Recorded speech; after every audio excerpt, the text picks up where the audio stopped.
Thank you very much for that very enlightening talk. I'm James Marshall, the CEO and founder of Megabulk. I was on a panel a couple of months ago, and I spoke just before Lawrence of Oddfell talked, and I think he was slightly sort of frustrated that I said what he was about to say. And I think I will swap it around now, and Oddfell's gone first this time, and maybe said much of what I was going to say.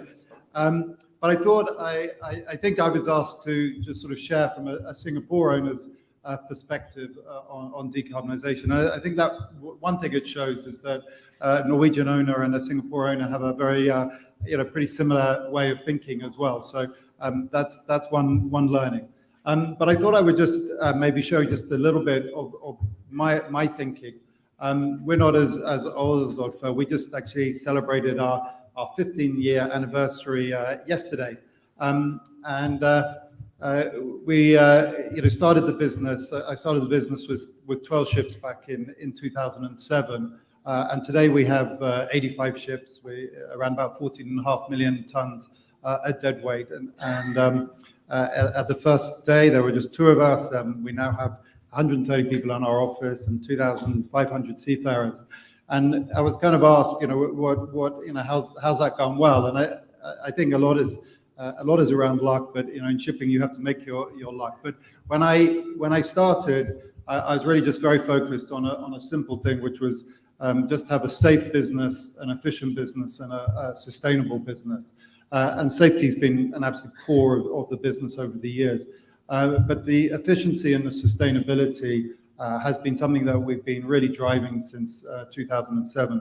So I had a kind of simple strategy, and I said the kind of four prongs to my strategy. And I actually talk now, I say it's a four-pronged strategy of attack.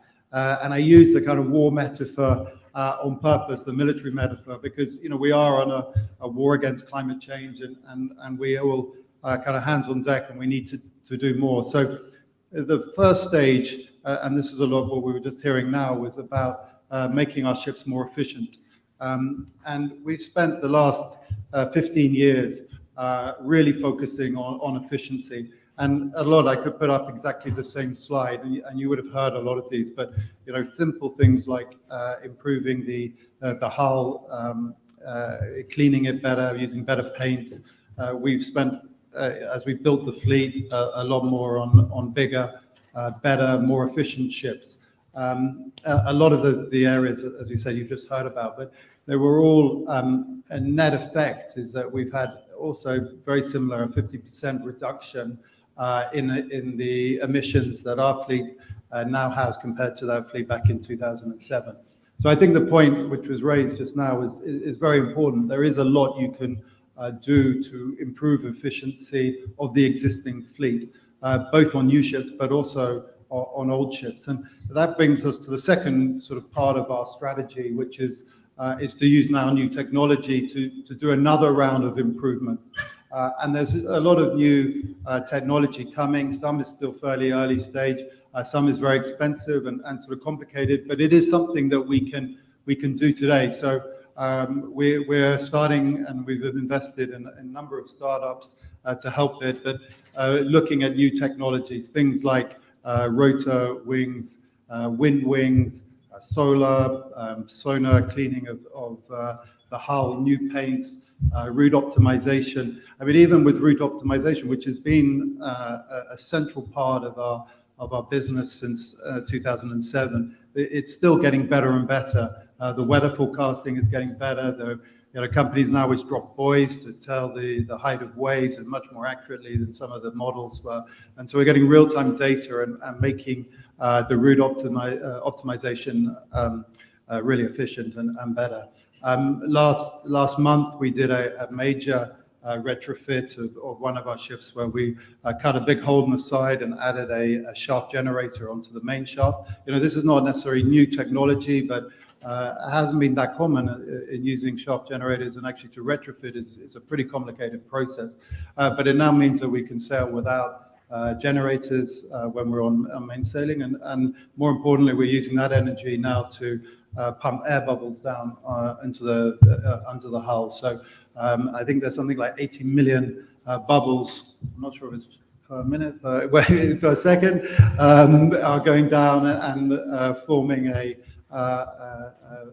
sheen of bubbles underneath, which is lowering our resistance. So very positive results. I think this Newcastle Max, which is already a pretty efficient one, with that, and it's a pretty major retrofit, but we're looking at a 20% saving on top of that. So I think this ship will now be 20% more efficient than her contemporaries around. So again, kind of very real results. We are, of course, also focused on new fuels, and we've committed to have a zero-emission vessel by 2030. Our intention is to be to have zero emissions by 2050, but we're also extremely cognizant of the difficulty in finding a fuel and the cost of fuel. We will be ready for it, and we're also looking a lot of methanol now, ammonia and even nuclear as an option potentially in the future. We've been supporting some early stages in that. So there are options, but I think, as we just said, it's a huge cost and a huge demand. So that sort of brings me on to my fourth point, which is really about capturing the carbon that we emit, after our more efficient ships. So I think I have like two levers that I can pull today. One is to make my ships more efficient and reduce my carbon consumption. And my second lever is to capture, what is remaining. So I'm really focused on new technology around carbon capture, at sea. But I also believe in carbon capture onshore, because I have committed to be net zero by 2025. It's impossible unless I capture carbon somewhere. At the moment, it's going to be difficult on sea, although I believe we will see it on sea. But if I am to get to zero carbon by 2025, I have to capture the remaining. So we are actively engaged and investing in sort of carbon capture projects, both on shore. So that may be direct air capture, which is extremely expensive, to enhance weathering, down to cook stoves, and nature-based solutions. And I know there's a lot of controversy around carbon offsetting. But as I said, I've only got two tools. I've got to make my ship more efficient, and I have to remove the carbon that I'm still putting up in the air somewhere. So we're extremely focused on that. We've committed to plant 25 million trees as a way of capturing carbon. I know some of those trees will die. I know some will get cut down, and I know they may not last for 50 years. But I recently, one of my colleagues recently went to visit our project in Mozambique, where this project we're planting 7 million trees. And it is tangible. You see the tree growing. It is sucking carbon dioxide out. Importantly, it's providing a lot of employment to mainly women in the area.